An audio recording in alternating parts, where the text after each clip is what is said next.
in the garden, do I have to straight away do spells? Yeah. Really? Straight away?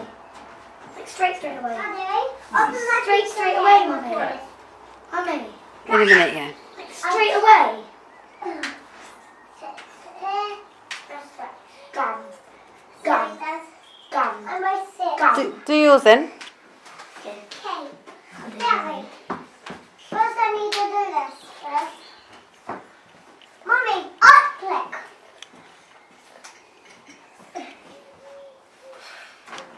I'm gonna do burpees. Burpees. Lunges.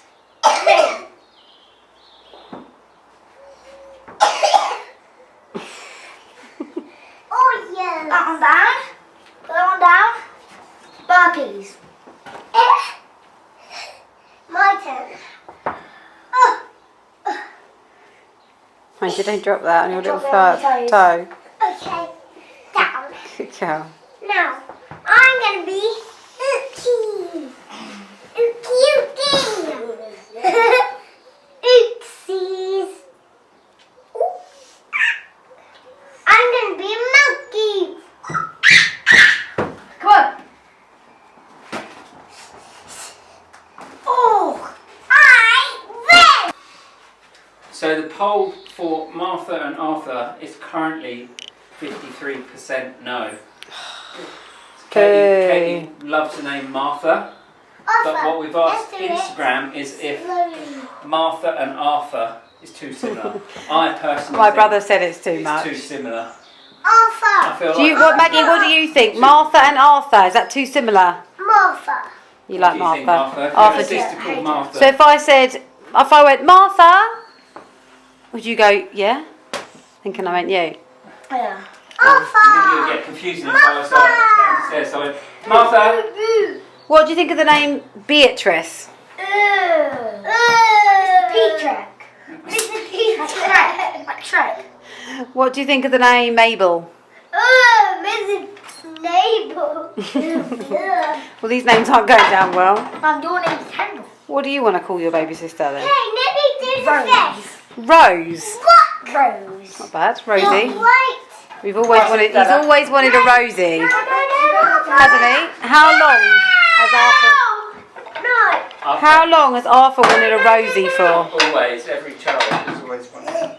Thanks, darling. Oh, I don't mind Rosie. I don't mind it. It's not, Rosie, Arthur and Maggie. it's not my. That's Yes. cute. And You're not swinging on that, are you? Mine has got his legs. Careful. Yes.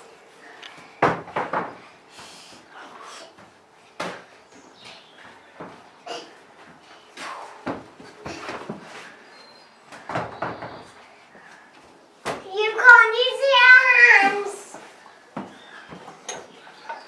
Do this. come on towards me. Okay. I think you might put me. Boom. Got me. I'll actually help. They're actually real boxing gloves. I need help. They're boxing gloves.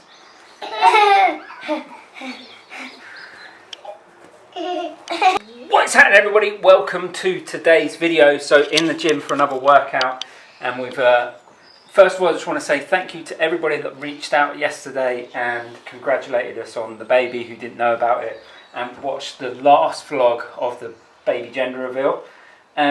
So we've just been running through trying to figure out some baby names now. What name should we go for?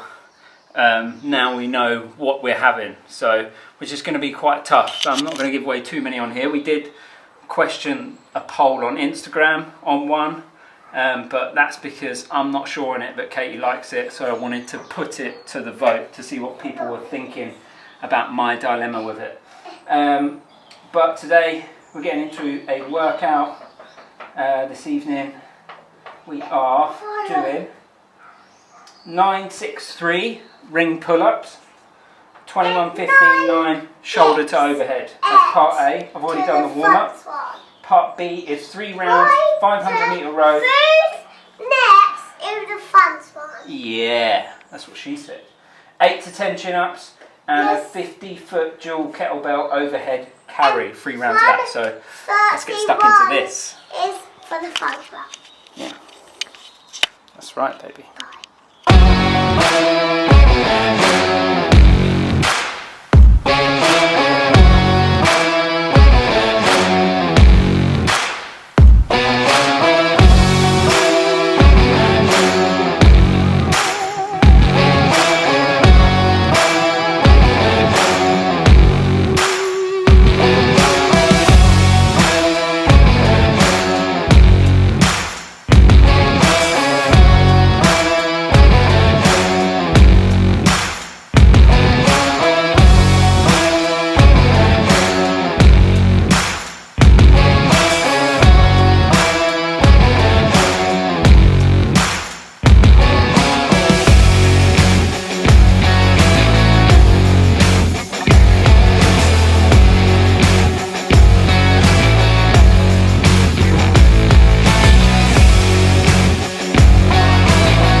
A of the workout all done.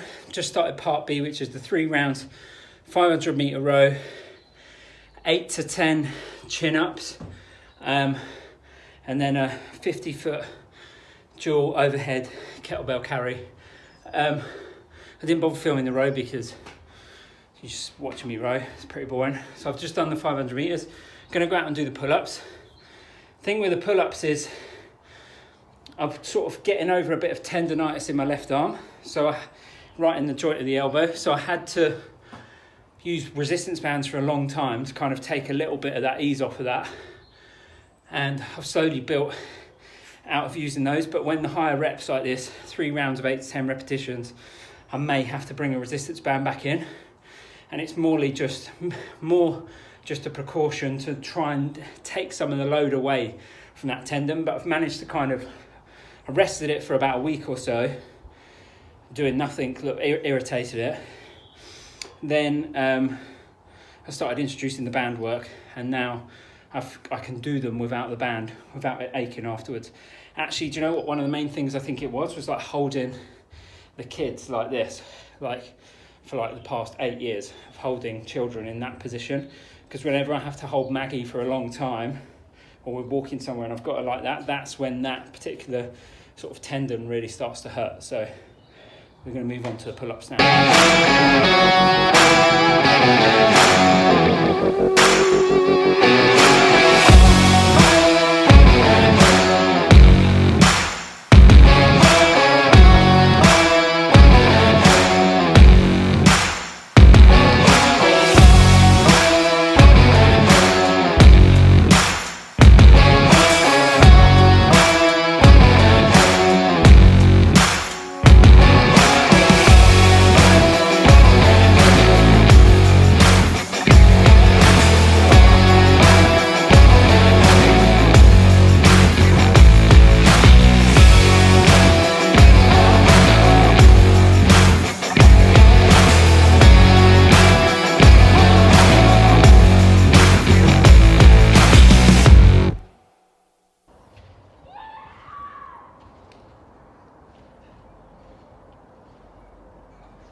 Okay, so what I wanted to finish off talking on this video about is about how weight fluctuations when you're dieting are completely normal.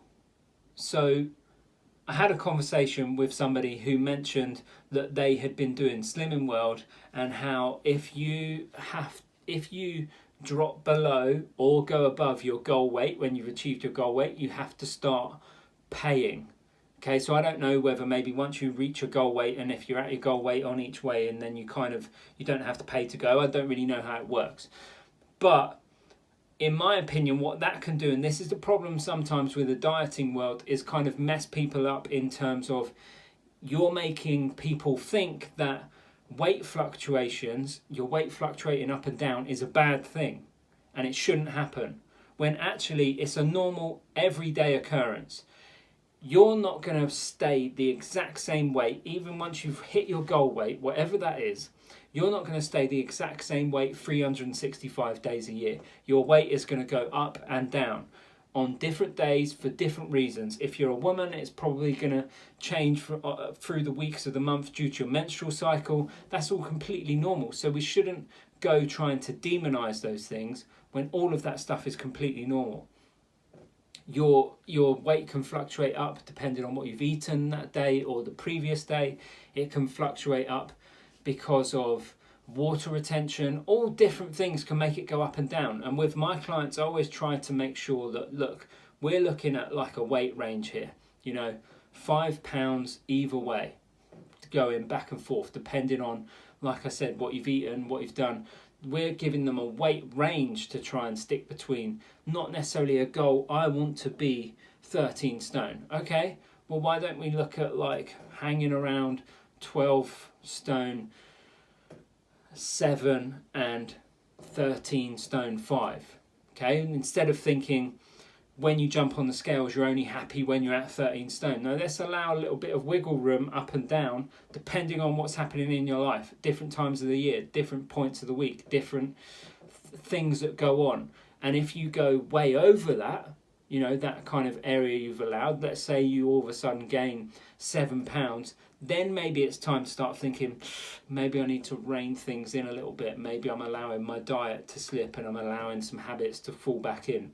But what we don't want to do is demonize weight fluctuating like they potentially have within that slimming club, because it is completely normal and it shouldn't be frowned upon, and you shouldn't be punished for that potentially happening. Anyway, guys, thanks for tuning into another video. Don't forget to smash that like button and subscribe to the channel. It'd be truly appreciated if you subscribe to the channel. It does me a huge favour. It hopefully does you a huge favour in the future with plenty of informative content and entertaining content. And leave a comment below if you have any questions about anything. Maybe even leave a comment below, maybe with some potential name suggestions for us for the future baby girl. And I'll see you in the next one.